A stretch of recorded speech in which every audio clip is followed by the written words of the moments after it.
Bonsoir à tous, merci d'être venus nombreux à cette projection, qui est un film qui est une adaptation, une interprétation du roman de Luís Rufato que nous avons publié l'année dernière, en mars dernier, dans une traduction de Mathieu Dos.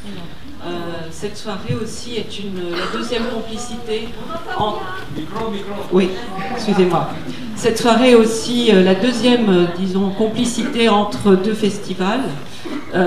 Donc le festival de cinéma brésilien de Paris et le festival Raccord.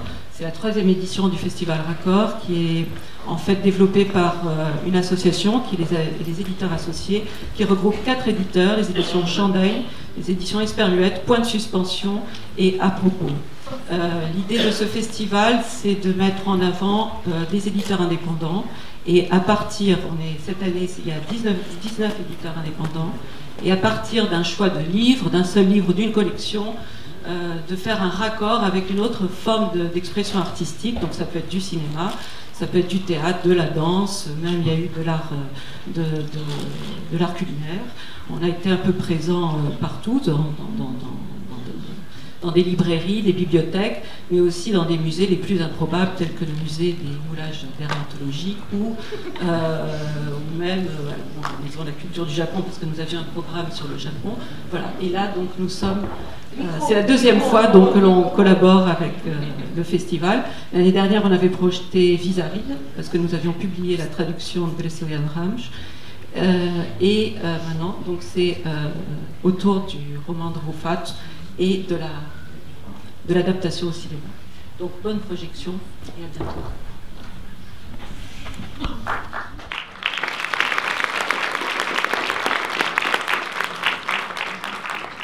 J'aimerais donc inviter le réalisateur José Barahona, la productrice Carolina Dias, l'écrivain Luís Rufato et l'acteur Paulo.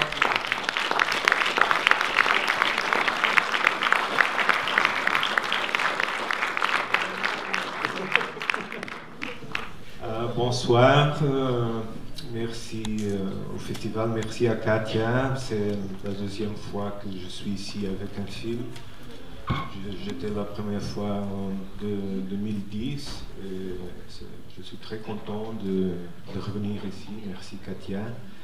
Et merci aussi à l'autre festival, Festival Raccord, pardon. C'est un jour très spécial. Moi, je suis portugais, j'habite au Brésil il y a 3 ans.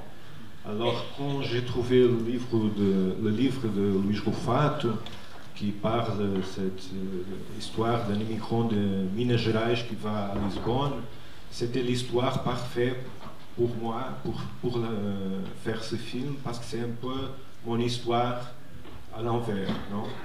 Alors, parce que maintenant je suis au Brésil, et je travaille au Brésil, je fais ces films au Brésil. C'est une coproduction majoritaire brésilienne, mais une coproduction avec les Portugais.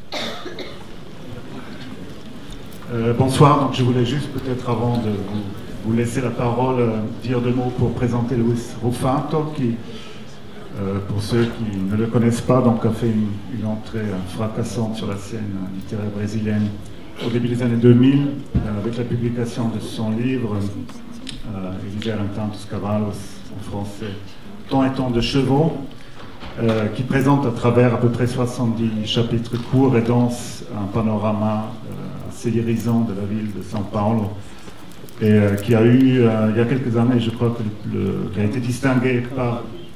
donc le livre date il y a 15 ans et il a été reconnu, enfin considéré il y a quelques années comme un des meilleurs livres de fiction de la littérature brésilienne de la première décennie des années 2000 par la rédaction du Globo.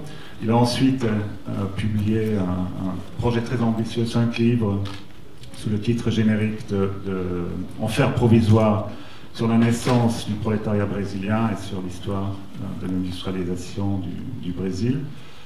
Et donc, il a également organisé des recueils de nouvelles de la littérature brésilienne. Et pour ce qui concerne les ouvrages traduits en français, celui-là, je crois le dernier, publié l'année dernière aux éditions Chandaigne, dans une traduction très élégante et intelligente de Mathieu Dos. C'est un ouvrage qui bon, évidemment, présente les aventures et les mésaventures de Serginho, qui porte également un regard assez, je dirais, à la fois cruel, mais aussi juste et surtout drôle sur le Brésil et le Portugal contemporain, et qui, à travers à travers sa manière de dépeindre les différences entre le Brésil et le Portugal, réussit tout de même, et ça c'est un véritable exploit, de tresser en quelque sorte la langue portugaise en incluant à la fois le langage parlé brésilien, mais en incluant aussi des expressions, le vocabulaire de la langue portugaise parlée au Portugal. Et à travers ce tissage linguistique, en quelque sorte, réussit tout de même à rapprocher les deux pays, les deux cultures, qui semblent, on le voit dans le film, quand même séparées et vivre dans une espèce de malentendu et dans une non-rencontre, ou une rencontre pas encore advenue, qui peut rendre assez pessimiste. Donc, je voulais juste peut-être une première question pour Luis Rufato. Savoir, j'ai pas vu votre nom sur le générique en dehors de votre qualité d'auteur. Vous n'avez pas collaboré au scénario?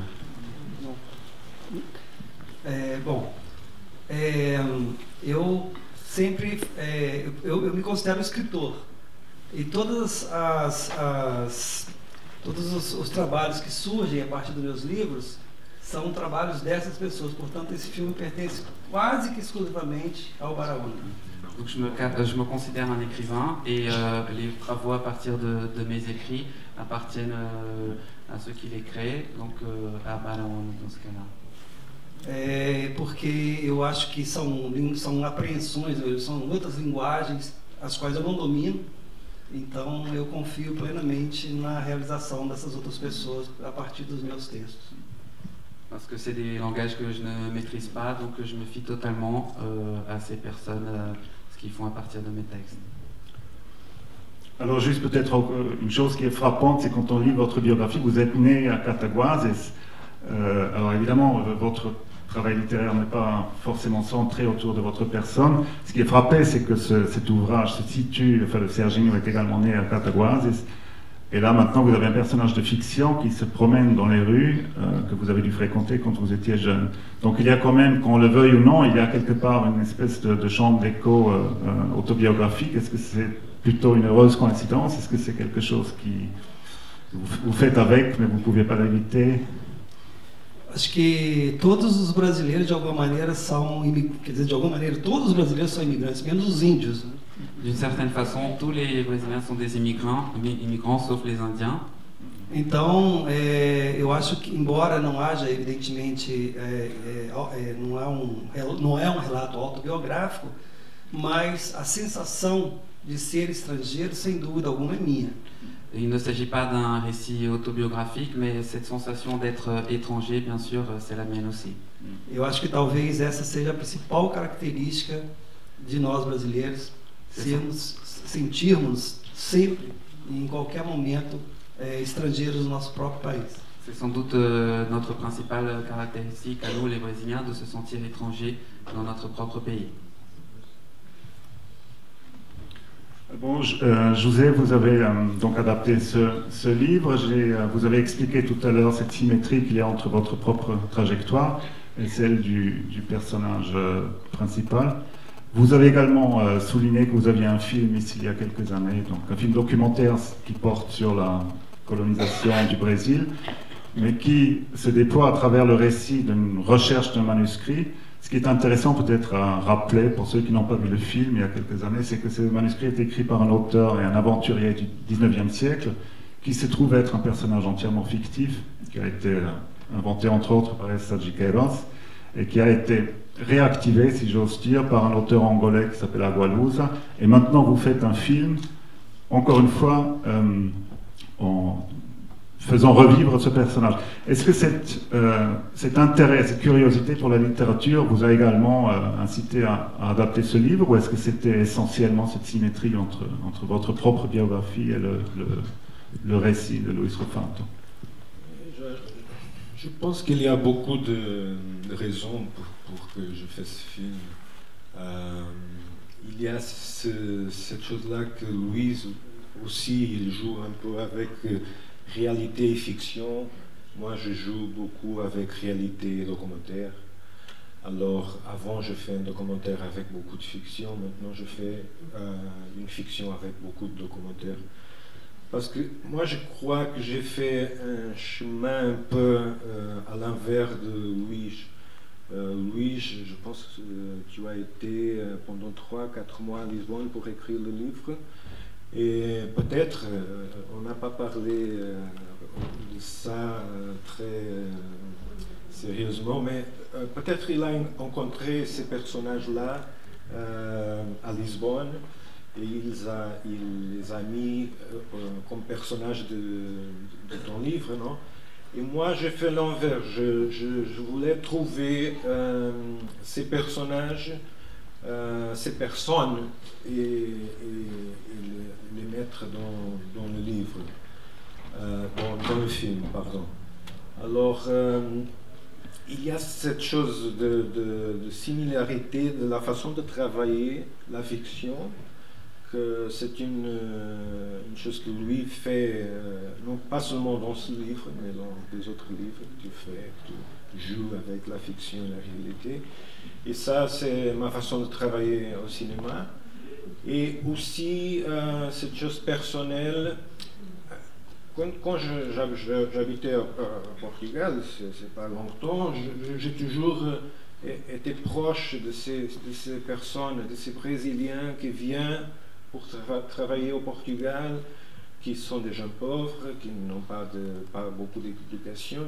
J'ai toujours aussi me demandé quelle était son histoire au Brésil. Non? Et quand j'ai lu le livre, ok, ça c'est une histoire, une des histoires, c'est pas une histoire. C'est des gens qui ont des problèmes dans la vie. Bon, au Portugal, je voudrais filmer ça aussi. Alors, le livre me donnait ces deux côtés-là. J'ai mélangé justement, j'ai mélangé des acteurs, des non-acteurs et des acteurs professionnels comme Paulo, qui c'était impossible pour Paulo n'être pas un acteur et faire ça, que c'est pour moi très important et c'est un travail très précis.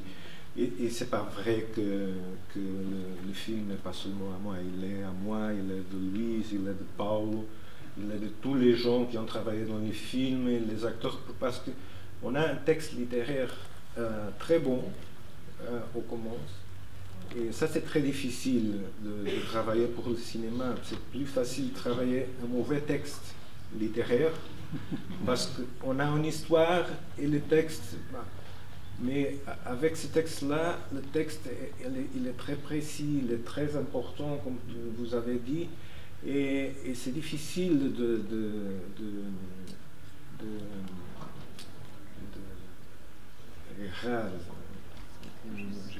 attraper la parole au cinéma, non? Parce que le cinéma c'est des images et des sons, pas seulement la parole. Alors j'ai trouvé cette forme pour essayer d'attraper la parole de Louis au cinéma et au film. Et alors peut-être juste pour revenir rapidement sur la méthode de capter la langue, effectivement cette espèce de flow, ce monologue de Serge est très captivant.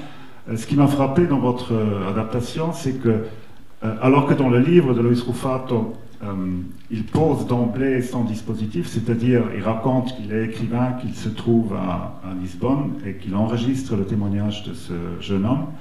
Et le résultat est le livre, c'est-à-dire c'est lui qui retravaille ce témoignage. Or, dans le film, ce que je trouve intéressant, c'est qu'à travers le regard caméra de votre personnage, vous excluez en quelque sorte toute possibilité de médiation. Vous-même, en tant que metteur en scène, vous vous mettez, pendant ces moments de témoignage, vous vous mettez de côté et vous le laissez témoigner directement, s'adresser directement au public. Je me demandais pourquoi vous avez adopté ce dispositif. En fait, c'est pas entièrement vrai ce que tu dis, parce que moi je suis là. Non, j'imagine, oui.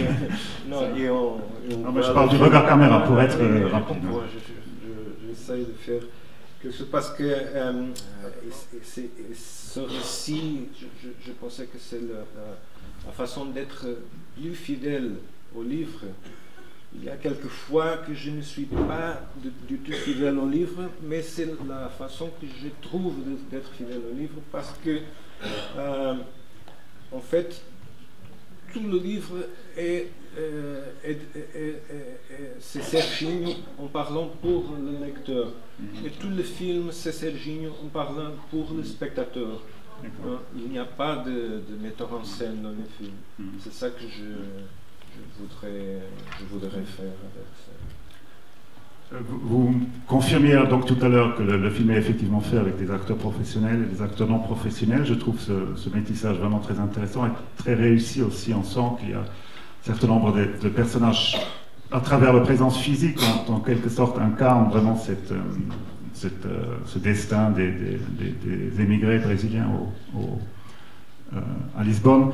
En revanche, Paolo, qui est acteur, lui, il est indubitablement mineiro. Je pense que ça aurait été impossible de faire le film qui est tellement centré, même si Luis dit que tout le Brésil est une terre où tout le monde est immigré. Il me semble quand même que le film est très précisément centré sur quelqu'un de Minas Gerais et qu'il fallait absolument un acteur qui ait à la fois cet accent, mais aussi le comportement, en quelque sorte, qui joue un mineiro. Quelle était votre réflexion qui a présidé au casting? Oui, en fait, ça c'est ce que j'ai pensé. Je voudrais un acteur de Minas à cause de l'accent et tout ça. Mais Paul, je pense que tu as une opinion différente de ça, non? Oui. Alors je te passe la parole parce que... Pardon, mon français est très débutant. Eu moro em São Paulo há 8 anos e quando eu fiz o teste com o Zé foi por Skype. J'habite à São Paulo depuis 8 ans et quand j'ai fait le casting avec Zé, on l'a fait par Skype. E a primeira coisa que eu perguntei para ele é se ele queria acento mineiro. La première chose que je lui ai demandé, c'était s'il voulait un accent de Minas. Porque eu já tinha feito trabalho em São Paulo muito grande para perder o acento. J'avais beaucoup travaillé à São Paulo en sorte de perdre mon accent. E ele me falou muito sinceramente, falou, olha, eu não sei diferenciar, faça e a gente vai descobrindo. Et il m'a dit très sincèrement, je ne fais pas la différence, fais-le et on verra. Incroyable. E eu tinha visto uma gravação do Rufato lendo um trecho do livro com o sotaque do Serginho. Et j'avais vu un enregistrement de Rufato qui faisait une lecture avec l'accent de Serginho. E quando eu fui fazer pro José no teste, ele achou muito forçado. Et quand je l'ai fait pour José au moment du test, il a trouvé ça un peu forcé. Mas o mais importante para mim não foi construir um personagem de fora para dentro. Mais le plus important pour moi, ce n'était pas de construire un personnage depuis l'extérieur vers l'intérieur. Foi entender que eu já tinha um sentimento de Serginho em mim e encontrá-lo de uma forma que fosse uma construção. Mais plutôt de comprendre que j'avais déjà ce Serginho à l'intérieur de moi et de faire en sorte que ça soit une construction. E aí a técnica veio em função desse sentimento e dessa compreensão do que era a força do personagem. Et c'est à partir de là, de cette compréhension, que la technique est venue et la compréhension de la force du personnage aussi. En fait, la musique, la façon de parler de Serge, c'est de Louis et c'est de Paulo. Ça, c'est à vous, c'est pas à moi. Vous disiez tout à l'heure que vous vous étiez évidemment complètement approprié le texte pour en faire un film à vous, ce qui est indubitablement vrai. Maintenant, ce qui m'a frappé après avoir lu le livre, c'est que vous rajoutez véritablement la dernière scène après sa première cigarette qui se rallume. Ça, c'est un ajout. Et je pense, alors en même temps c'est plutôt une question, est-ce que vous l'avez fait parce qu'il fallait tenir compte du temps qui a passé depuis l'année 2005, durant laquelle se déroule fictivement le livre, ou est-ce que c'est parce que ça correspondait plus à votre regard sur les Brésiliens qui se trouvent à Lisbonne et le destin qu'ils subissent, enfin la vie qu'ils mènent en tant qu'immigrés clandestins. En fait, il y a beaucoup de scènes qu'on a ajoutées, il y a beaucoup de scènes qu'on a coupées du livre, et beaucoup de choses que je dois couper parce que quand on lit une phrase du livre, on peut faire une scène de 4 minutes. C'est très difficile de faire l'adaptation. Mais pour cette scène finale, c'était plus que le film. On était en train de vivre un moment très spécial et très difficile au Portugal. Et le film, pour moi, pour être mon film, il devrait... et moi, je vis ce problème-là, ce problème économique et social. Et le personnage, parce que dans le livre, le personnage n'est pas au présent. Il faudrait que le personnage finisse le film au présent. Et avec les problèmes qu'on avait au Portugal, et les problèmes que les Brésiliens et les Portugais avaient au Portugal à ce moment-là. Je fais un petit documentaire avant de tourner le film sur les Brésiliens qui vont retourner au Brésil, à Lisbonne. Et à ce moment-là, il y a beaucoup de gens comme Séville qui n'ont pas de l'argent. N'ont pas de l'argent pour les billets d'avion pour retourner au Brésil. C'était une situation très dramatique. Alors, c'était forcément que je dois attraper le film pour le présent, pour le moment économique présent. D'accord. Je ne veux pas monopoliser la parole, mais peut-être une dernière question avant de passer le micro à la salle, à la productrice.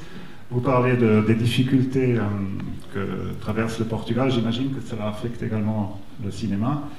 Et je me suis rendu compte qu'en fait, il y a très peu de coproduction, véritablement coproduction entre le Portugal et le Brésil. C'est un peu comme sur un plan éditorial, il y a des maisons d'édition portugaises et puis d'autres maisons d'édition qui publient les livres. Le livre de Luís Rufato à une maison d'édition à Lisbonne et puis une autre au Brésil. Pour le cinéma, c'est un peu pareil.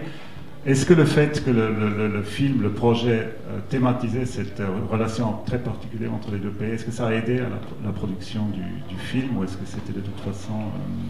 ça reste une exception dans le paysage cinématographique brésilien? Non, c'est vrai qu'en fait, il y a quelques coproductions avec le Portugal depuis quelques années et je pense que ça commence à en avoir de plus en plus. En fait, il y a de plus en plus un partenariat entre l'INCINE, l'Institut du cinéma brésilien, et l'Institut du cinéma portugais aussi.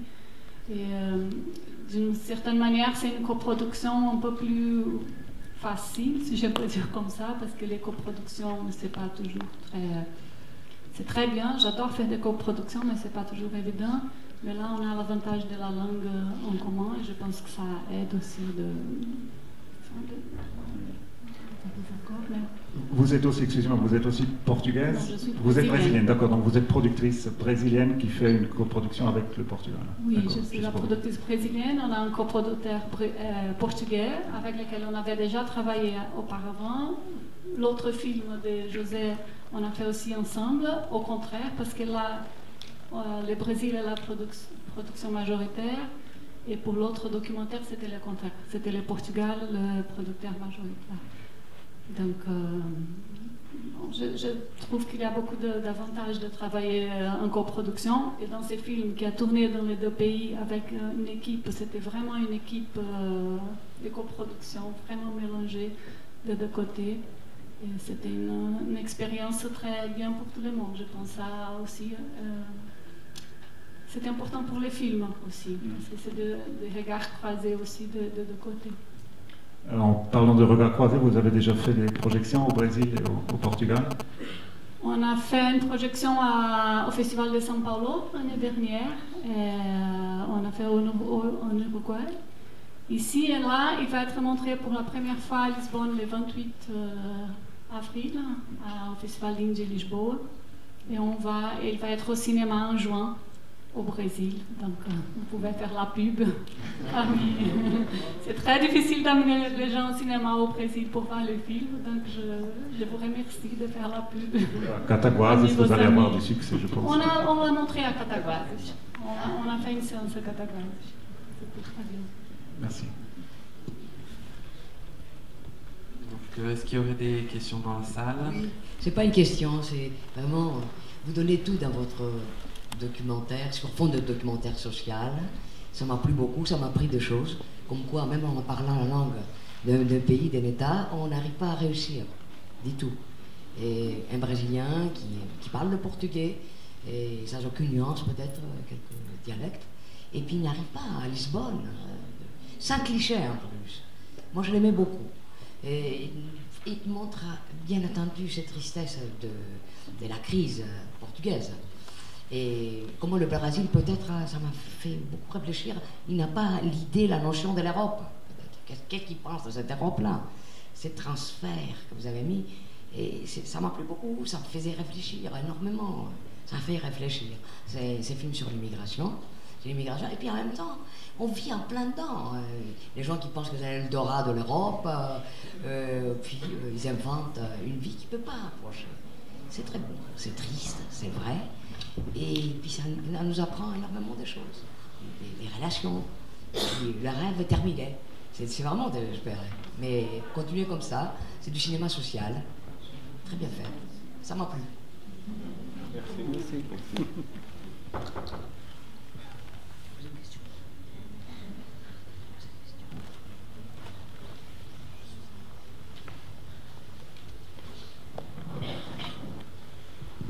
Oui, merci beaucoup. Votre écriture filmique, vous parliez comment faire un docu-fiction, ou plutôt une fiction docu, et être fidèle à l'écriture si riche de l'écrivain, car c'est aussi, je pense, mais je ne sais pas, un film politique, hautement politique, de la cité, enfin, du police, de ces villes tentaculaires, meurtrières pour l'humain, que ce soit pour les femmes ou pour les hommes, puisque les deux sont victimes, esclaves, objets d'un système multimillénaire, prostitution, patriarcat, capitalisme, solitude, exploitation, pauvreté. Et il est vrai que vous avez, l'acteur, une naïveté absolument touchante, une honnêteté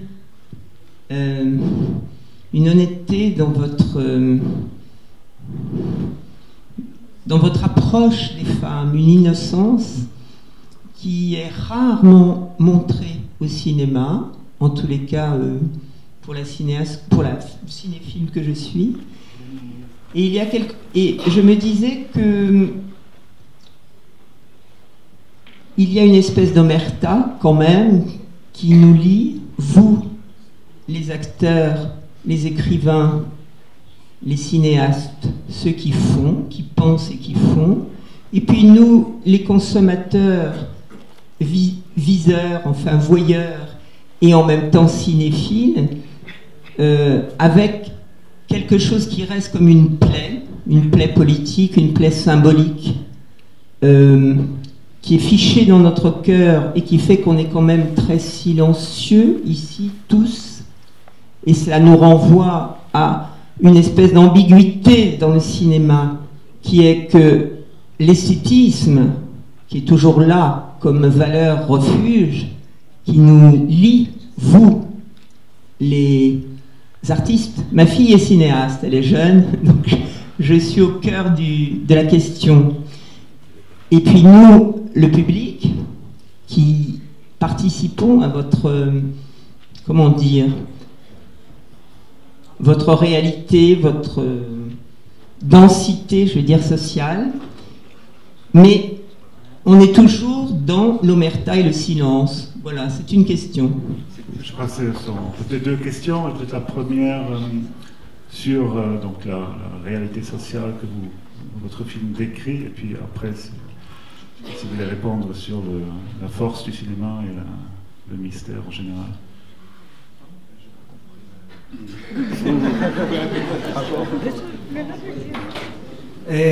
Eu não vou responder a questão, mas eu queria só observar uma coisa. Je vais pas apporter une réponse, mais peut-être une observation quand même. É que a grande vantagem que o escritor tem quando ele não participa de adaptação de sua obra Le grand avantage pour l'écrivain lorsqu'il participe pas à l'adaptation de son œuvre, é se o filme é ruim, você fala, mas foi apenas, o meu livro serviu apenas de base para o filme. c'est que si le film est mauvais, il suffit de dire bah, c'était juste la base, le point de départ. E se o filme é bom, você fala, mas foi baseado no meu livro. C'est un bon film, il suffit, tu dis mais il est basé sur mon livre.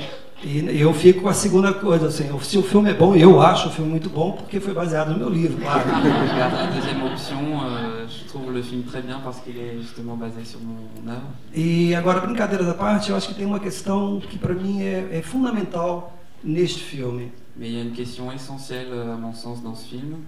Em 2009, quando ele foi publicado no Brasil, essa questão do brasileiro imigrando era quase anacrônica. En 2009, lorsqu'il a été publié au Brésil, cette question de l'immigrant brésilien était presque anachronique. Porque havia a ilusão, vendemos a ilusão de que o Brasil estava, como dizemos no Brasil, bombando. Parce qu'on a vendu cette illusion comme quoi le Brésil était bombando, on dit en portugais, qu'il explosait, ça allait très bien. E, infelizmente, quando 7 anos depois, o filme se tornou extremamente contemporâneo. Et malheureusement, 7 ans après, le film est devenu très contemporain. Não só porque a questão da imigração na Europa hoje é um assunto, é uma questão. Non seulement dû au fait que la question de l'immigration est un vrai problème en Europe actuellement, como também pelo fato de que a questão da imigração, a questão da falta de perspectiva para os jovens no Brasil hoje voltou a ser uma questão. mais aussi parce que la question de l'immigration, du manque de perspective pour les jeunes au Brésil est revenue aussi. Então, a grande sacada que eu acho que o Barahona tem no filme, que não está no livro, mas agora está. Parce que Barahona a très bien compris qu'il n'était pas dans le livre, mais à partir de maintenant, ça l'est aussi. Que foi trazer a questão, foi trazer a questão para agora. C'était justement de ramener la question à nos jours. E a última cena do filme, a última cena onde há uma fala, quando o Serginho, olhando para a câmera, fala que os outros voltaram, mas ele não vai voltar, e ele pergunta, para que voltar? Et la dernière scène du film où Serginho regarde la caméra et il dit que les autres sont revenus, mais lui ne va pas revenir parce que, à quoi bon revenir? Eu acho que isso talvez que seja a grande questão para nós brasileiros hoje. C'est la vraie question pour nous, Brésiliens, aujourd'hui. E por isso que eu acho que realmente assim, eu fico extremamente feliz de ter tido esse livro adaptado pelo Barahona. Et c'est pour ça que je suis très heureux que mon livre ait été adapté par Barahona. E é a terceira efetivamente vez que eu o vejo. Et c'est la troisième fois. Et c'est la troisième fois que je le rencontre effectivement. É a terceira vez que eu o vejo e cada vez que eu vejo eu gosto mais do filme. C'est la troisième fois que je vois le film et à chaque fois que je le vois, je l'aime davantage. E eu o vejo como espectador, não como escritor. Et je le vois en tant que spectateur, pas en tant qu'écrivain. E pela primeira vez hoje eu percebi que o título do filme, Steve Lisboa, lembrei de você, que não é meu, o título do filme agora é do Barahona. Et pour la première fois, je me suis rendu compte que le titre du film, qui maintenant appartient à Barahona aussi, é extremamente triste. Só o título eu comecei a chorar com o título. C'est très triste, rien que de voir le titre, j'ai pleuré. Porque o Steve Lisboa, lembrei de você, é quase que uma sentença de que eu Steve Lisboa, lembrei de você e não vou voltar. Parce que c'est que de dire à Lisbonne, j'ai pensé à toi, c'est presque une sentence, comme si on disait je suis à Lisbonne et je reviendrai pas.